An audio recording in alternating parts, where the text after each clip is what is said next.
Le mode indicatif. La conjugaison en français est composée de 6 modes parmi lesquels le mode indicatif.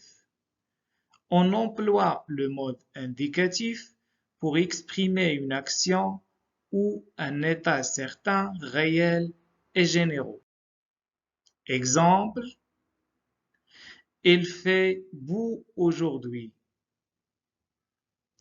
Il contemplait le coucher du soleil. Le mode indicatif se compose de 8 temps verbaux. 4 temps verbaux simples, c'est-à-dire ils se conjuguent sans auxiliaire. 4 temps verbaux composés, c'est-à-dire ils se conjuguent à l'aide des auxiliaires être et avoir. 1. Les temps simples. Le présent. Le présent exprime une action qui se produit ou un état qui existe au moment où l'on parle. Exemple, je vois de ma fenêtre la pluie qui tombe à verse. Le futur. Le futur exprime une action qui doit ou peut se produire dans l'avenir, par opposition au présent et au passé. Exemple, nous verrons bientôt venir les beaux jours. L'imparfait. L'imparfait indique une action dans le passé considérée dans la durée. Exemple, il rentrait, prenait son journal et se mettait à lire sans dire un mot. Le passé simple. Le passé simple exprime une action achevée qui s'est produite à un moment bien déterminé du passé. Il diffère donc de l'imparfait qui exprime la durée ou la répétition.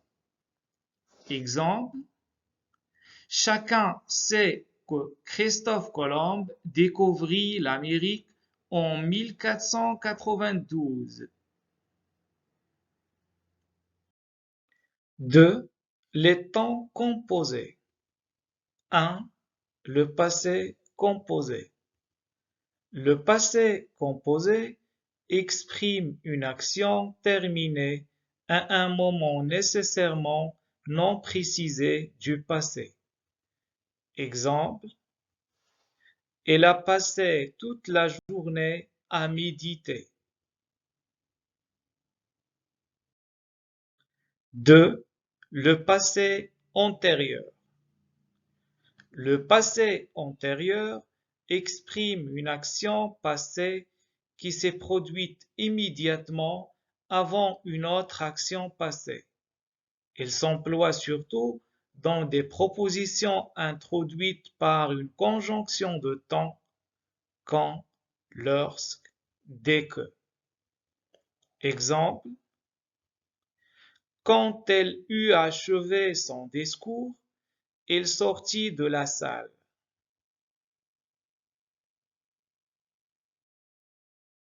4. Le plus que parfait.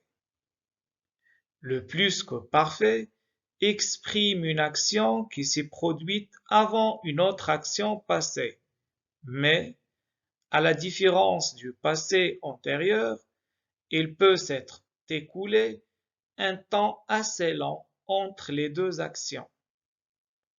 Exemple, lorsqu'il avait lu un livre, il en parlait toujours.